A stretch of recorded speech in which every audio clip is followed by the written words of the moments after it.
Hello and welcome to Covering It All, where we cover all the information you need to know about custom window coverings. Covering It All is a production of The Blind Broker in Kansas City. Today, as always, we're joined by expert design consultants Bree Atkins and John Wallace, here to answer all your questions about custom window coverings.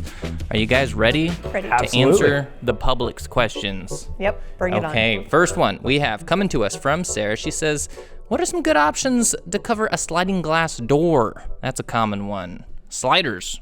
Sliders are always the most kind of problematic because a lot of times people will look back and think, oh, the only option I have, vertical blinds. Yep. And not to say the vertical blinds are a bad solution. In my opinion, they're not the nicest solution that you can do. What I prefer is something like a roller shade that just goes up, gets completely out of the way, especially if that's your main source of light into the room. It's nice to have that up, completely out of the way, do a nice light filtering product. And that way you have 100% of the glass space, gives you a nice wide open feel. But there's tons of different options like drapery. We could do drapery, we could do sliding panels in roller shade or natural material, and verticals if that's what you want. like. I get that question a lot. And it's always, do I have to do verticals? I think a lot of people just remember the clanking sound when they draw back and forth. I love draperies. I love the softness of draperies. I love fabrics. I love that they added a design decor, feature to the room.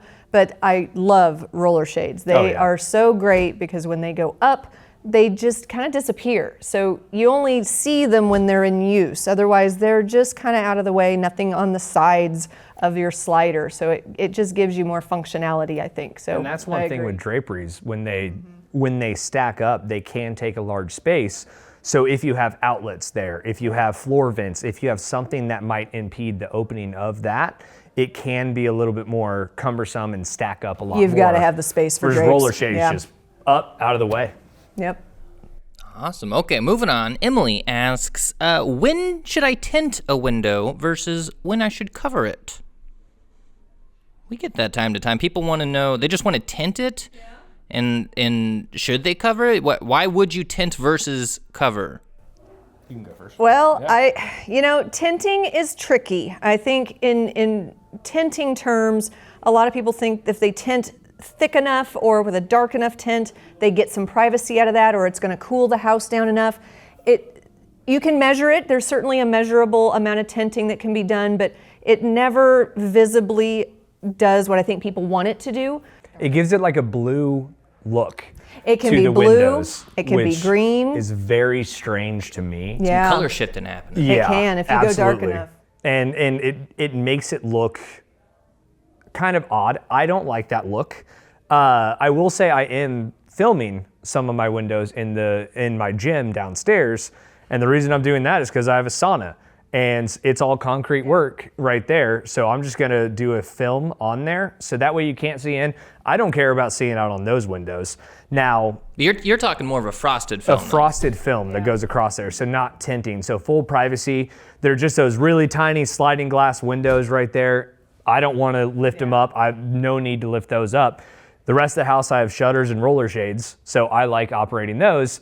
I would never tint or film one of my windows. Yeah. Now, there's some cases like specialty shapes. So say you have a triangle window and it's on the side and you just get a ton of light coming in there. Nothing fits a triangle window. It's tough, and you don't like the look of shutters and you don't have shutters in the rest of the room. That's a good case for it. That being said, I wouldn't do it in that case. I would do shutters in that case. But I just don't think tinting does what people hope it will do. we cover a lot of tinted windows. Yes. We're the cover a second lot of call tinted after the windows. tinting didn't They work. get, once they realize they don't like the tint, then they call you to cover it up. Okay, Miriam comes at us with this question. She says, I was told I need to do all of the same products throughout my house or it'll look bad. Do all my window coverings really need to be uniform? This is No. like an interior design question. Yeah. There's lots of different elements to take into consideration. So typically people will keep the same plane the same. So if you like that nice curb appeal look, shutters from the outside is what I always recommend. They have that bold look to them. From the street, you're saying? From the front facing windows, most people will go with shutters with there. Now, when a lot of people get the price tag for shutters, they'll say, that's a little bit out of my budget. So one thing we'll do is we'll do shutters in the main level and then blinds upstairs, because that way you still create horizontal movement and create nice curb appeal. The back of the house, 9 times out of 10, that's free reign. Yeah. We can do roller shades back there, you can do shutters back there. It doesn't have to stay cohesive.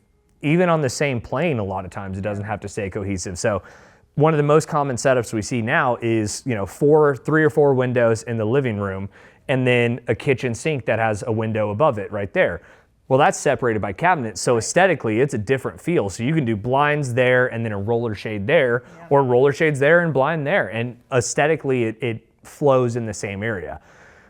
I'll sell you a different window treatment for each window. Sure. That I don't recommend, but that being said, every house is different, and that's why our consultations are completely And free. I'm with John on this one. I'm a believer that every room is used very differently from a different room. They all have the different personality. Their functions are different. So doing the same product in every room sometimes just does not make sense for how you use it. There is a lot of that curb appeal that you want everything on the outside to look the same. And while that could be important to some people, others want to use their home and their rooms as they see fit on the interior.